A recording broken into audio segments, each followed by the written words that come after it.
Hola, hoy vamos a recomendar Qué verde era mi valle. Es una película de 1941 que fue dirigida por John Ford. John Ford, que es uno de los directores, o el director más... El mejor. El mejor, ahí está, el mejor. Y bueno, y esta película que lo que tiene interesante es que se trata de una familia galesa, pero hay un detalle que fue filmada en una montaña, ¿no? De California. Sí, porque bueno, el que iba primero a dirigir esta película era Wheeler, pero por alguna razón no la dirigió. Sí. Él ya tenía parte del casting y ya se había elegido Brent's Crack, es el lugar donde estaba esta villa, este pequeño pueblo alrededor de una mina en una montaña, en Gales, ¿no? Gales es al oeste de Inglaterra, es uno de los miembros del Reino Unido. Y en 1941, cuando se hace esta película, Inglaterra está bajo fuego nazi, están cayendo los B-12 que le manda Wernher von Braun, le manda a Londres, y era imposible ir con un casting al final de una película, era absolutamente imposible.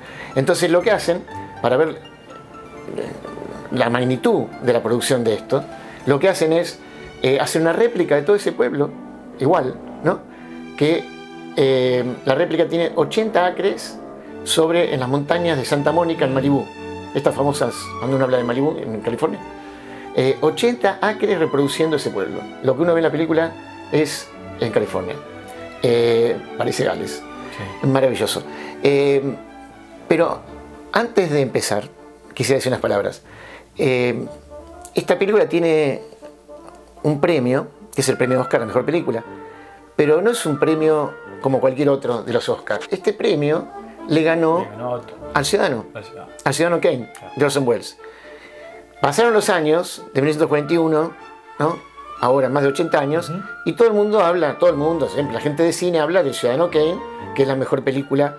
Algunos dicen que es El Padrino, alguna otra, son 2, 3, no sé si 4 películas en total, que en los distintos rankings que se van haciendo en revistas especializadas, ¿cuál es la mejor? Exacto. Bueno, esta le ganó la mejor, y esta no se la recuerda tanto. ¿Por qué no se la recuerda tanto como la otra? ¿Por una injusticia de Hollywood, como seguramente hubo tantas? No, esta no es una injusticia. John Ford muy merecidamente hizo la mejor película. Esta es una película costumbrista, la otra es una película de vanguardia, y entonces marcó el principio de muchas cosas, y se la recuerda. Esta película, la gente que la vio, recuerdo una crítica, una mujer de 81 años decía, la vi de chiquitita y todavía la recuerdo. La gente que la vio no se olvida. Nadie que la haya visto se la puede olvidar en su vida. Así que si el que no la haya visto, por favor. No, es una buena oportunidad ahora para darle. Hay que verla. La película es hermosísima, es una película de una familia de mineros, ¿no? Y trata la belleza que reina en el alma de la gente sencilla y honesta. Sí. El amor del padre y la madre hacia los hijos, el respeto de los padres de los hijos a los padres, claro. Perdón, eso es la época ahora. El respeto de los hijos a los padres, ¿no? Estamos hablando que este chico está contando la historia, este chico está registrando la historia que va a ser contada 50 años después. Claro. 50 años después el libro se publicó en 1938, estamos yendo para atrás, estamos hablando del fin del siglo XIX, 1890. Plena época victoriana en Inglaterra, en Gales, no Inglaterra, en Reino Unido, donde había ciertos valores, era otra época, totalmente opuesta a la actual, donde el respeto de los hijos a los padres era tremendo. Por supuesto que había un montón de cosas que estaban mal, pero no se puede decir que una época mejor que otra, son distintas. Ahora diferente, claro, ahora diferente. Totalmente diferente. Vamos a la época anterior. Claro. Lo que logra John Ford mostrando los personajes es maravilloso. Los personajes tienen encarnadura. Después de que termina la película, uno querría ir a tomar una cerveza con cada uno de ellos. Cuando empieza la película, ya los marca los personajes. Empieza la película y sale corriendo la madre porque escucha que todos los mineros vienen cantando, ¿no? Siempre el canto no es una película musical para nada, el canto es folclórico, tiene mucho folclore, el canto galés. Vienen por esa montaña. Justamente esa casa, la casa de los Morgan, está en el recodo, todos pasan por ahí, y ella está esperando a su marido y a los hijos grandes, que vienen todos de trabajar a la mina.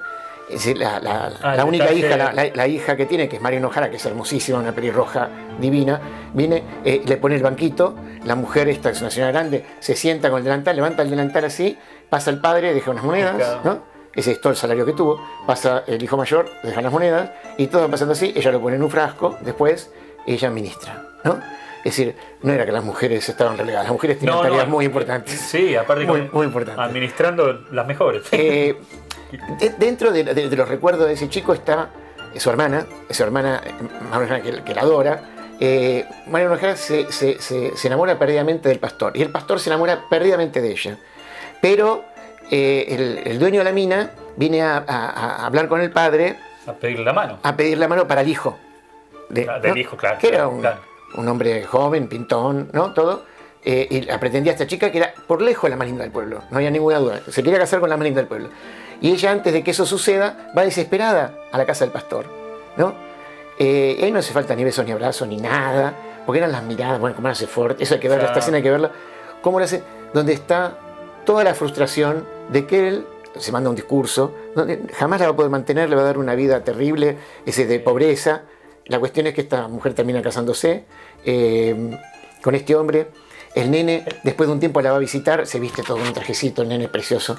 Para poder entrar, para la mansión donde vivía, claro. Y el nene se da cuenta que la hermana es infeliz. Al mismo tiempo el nene, en otra de esa historia, parece juvenil a lo que leíamos de chicos, los recuerdos de la infancia. Sí. Es una novela de aprendizaje, cómo hacerse hombre. Él explica cómo se hizo hombre, claro. ¿No? Con todos esos pasos que tuvo de chico. Claro. Y cuando él va al colegio, y todo el mundo le hacía bullying, en el colegio todos los chicos le hacían bullying, y el maestro, que era terrible en esa época, se le pegaba a los chicos. Duros. Durísimo. Le pega con un látigo, lo deja, y una nena, al estilo de la chiquita de Forrest Gump, sí. Le pone un pañuelo acá para que pueda morder el pañuelo, y el maestro le da, pero lo maltrata totalmente. Pero en el pueblo hay un exboxeador que está quedando ciego, y viene al colegio, así de sorpresa, abre la puerta y dice: yo, chicos, le quiero dar una lección para que ustedes aprendan cómo es el boxeo, y lo agarra al maestro que había abusado tanto, sí. Terriblemente, del protagonista, de quien está contando la historia, y le empieza a pegar al maestro, lo deja en el piso y le sigue dando en el piso. Pero un desastre, después eso tiene consecuencias, la historia así, pero son los recuerdos del chico, de la gente que lo defendía. Claro. En el pueblo estaba, bueno, la madre, por supuesto, el padre, la hermana esta, María Ojara, todos los personajes que giraban alrededor de ese chico. Es puro amor. Exacto. Es puro amor, la película es puro amor. El que no llora con esta película no puede llorar con ninguna. Exacto. Hombres y mujeres. Es una cosa hermosa. Mucha sensibilidad tiene. Una cosa hermosa de cómo esos padres, en un momento hay problemas en la mina, y cómo lo reprende el padre a los hijos que estaban hablando de unas cosas de sindicato. Él no quería escuchar socialismo, sindicato, no quería escuchar nada de esas cosas. El padre era la vieja escuela, claro. Había que acatar todo, y los chicos, como siempre, los jóvenes eran la nueva escuela y estaban ahí tratando de ver cómo se podían resistir para la baja de salarios. Y entonces le dicen: acá no pueden hablar sin mi permiso, como siempre era. Y el chico le contesta: cuando se trata de injusticia, sin el permiso del padre ni de nadie, ¿no? Exacto. Los chicos terminan fuera de la casa, y la madre sufriendo. Para comer pasa lo mismo también. Bueno, para poder... Cuando se iba a comer, para una coreografía. Está en la mesa así, están todos sentados alrededor de la mesa, entonces el padre se sirve así primero, cuando está sirviendo, ajá. Y todos al mismo tiempo, una coreografía perfecta, todo el movimiento después de que el padre. Así. Pero el respeto, el amor al padre, el amor del padre hacia los hijos, el sacrificio de la madre hacia los hijos. Bueno, todo eso existe hoy en día, pero no de la misma manera. Esta gente de campo, de mina, esta gente con esa extrema sencillez, nos deja, no sé, a mí, yo tengo recuerdos de abuelos, sí. Y cada uno que tenga un recuerdo de abuelos de hace mucho tiempo, tiene que tener un eco en esta película. Claro. Producida por Zanuck, dirigida por John Ford, ¿no? Interpretada por María Ojara. Es una película imperdible. Exacto. Para terminar, les quiero decir algo que dice el autor, sí. ¿No? Que él termina diciendo: los hombres como mi padre no mueren, ¿no? Siguen dentro de mí, tan reales en mi memoria como lo fueron en vida, y amados para siempre. Mira, qué lindo. Tomá, acá. La película se la pasaron tomando cerveza. Cuando vean, se la pasan tomando cerveza galesa, Vamos a hacer lo como mismo. esta cerveza, y hacemos lo mismo en honor a estos galeses y brindamos por la familia. Por la familia, por la familia.